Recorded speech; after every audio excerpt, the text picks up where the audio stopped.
ubutaka rero iyo ubona buzana ikibazo ku musaruro wawe biba bisaba kubanza gupima umenye impamvu ufite ikibazo cy'umusaruro muke udashimishije.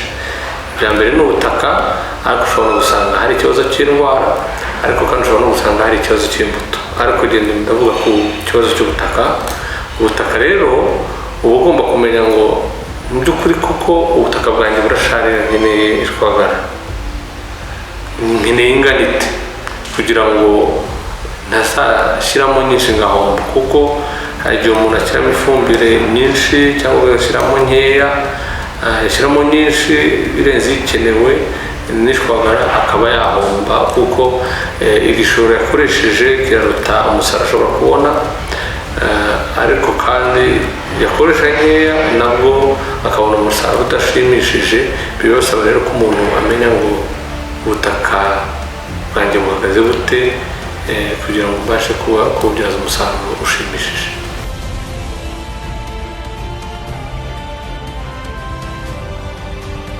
Dufite laboratoire iherereye mu gace mu karere ka Huye, aho bita Rubona, ku biro bikuru bya RAB mu majyepfo.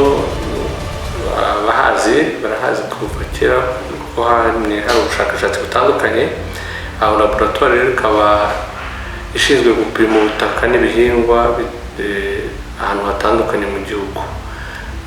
Umuntu iyo akeneye gupimisha ubutaka bwe yifashisha abashakashatsi bo muri RAB, yaba ari umushoramari cyangwa se ari umuhinzi ku giti cyiwe. RAB ikamuha abatekinisiye bakajya kumufasha kureba ubwo butaka bwe, bagafata amayeshantiyo cyangwa se ubutaka bukeya bitewe n'imiterere y'ubutaka n'ubumenyi, bakaza muri RAB bagapima. Twamara kubupima tukamubwira ati ubutaka bwawe nuko buhagaze, bukeneye imyunyu runaka cyangwa se ubumenyi runaka. Ku bantu b'abashoramari bashaka gukora ibikorwa by'ubuhinzi mu buryo bugari, kuri landscape runaka, yaje gushora imari mu butaka buhuje consolide, biramwihutira rwose kubona amakuru y'icyo cyakorwa bitamutindiye, ku buryo yakora ibintu igihe. Murabizi ko twebwe ubuhinzi tugendera ku gihembwe cy'ihinga. Iyo utinze gato kiba bigucitse. Ntabwo ari nk'umwubatsi wubaka inzu yenda avuga ngo ninayubaka none ejo azayubaka.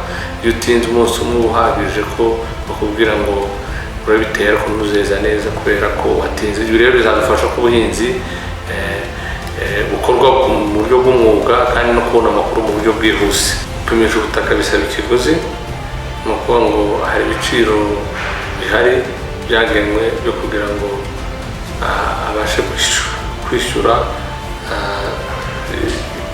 icyo ashaka gupima mu butaka bwawe. Niba ashaka gupima ubusharire, ubona bwo hari igiciro, ariko ubusharire nicyo giciro bihendutse ku butaka bw'umuntu. Ariko niyo mpamvu navuze ngo twatekereje muri rusange no kuvuga ngo ese umuturage muto uciriritse uri mu karere ka Ngororero, mu kagari runaka, mu murenge runaka, kuva Ngororero ngo aze Rubona gupimisha ubutaka, siko byamuhenda, n'iki twamufasha.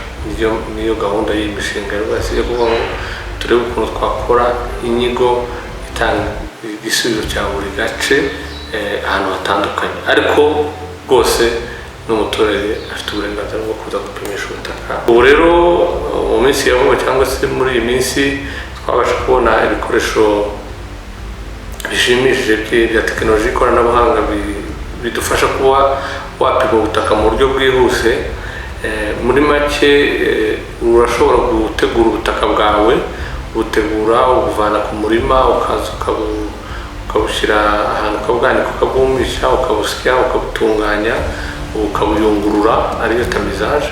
Byarangiza kubuyungurura ukaba wagenda kuri iyo appareil ariyo ngiye kuvuga, spectrometer, ari tekinoloji ya spectroscopy ikoresha imirasire, ama-infrared n'ibindi, hari amoko menshi na x-ray n'izindi zitandukanye, ku buryo uzana ya echantillo mu munota umwe.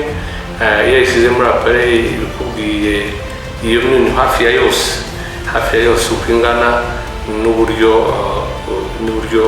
ingana mu butaka umunota umwe iyo umaze kurutegura. Muri make uzana ubutaka bwawe cyumweru kimwe bugategurwa, icya kabiri bwaba bumaze gutegurwa bwumutse, bashyira kuri apareye uwo mwanya bakakubwira ngo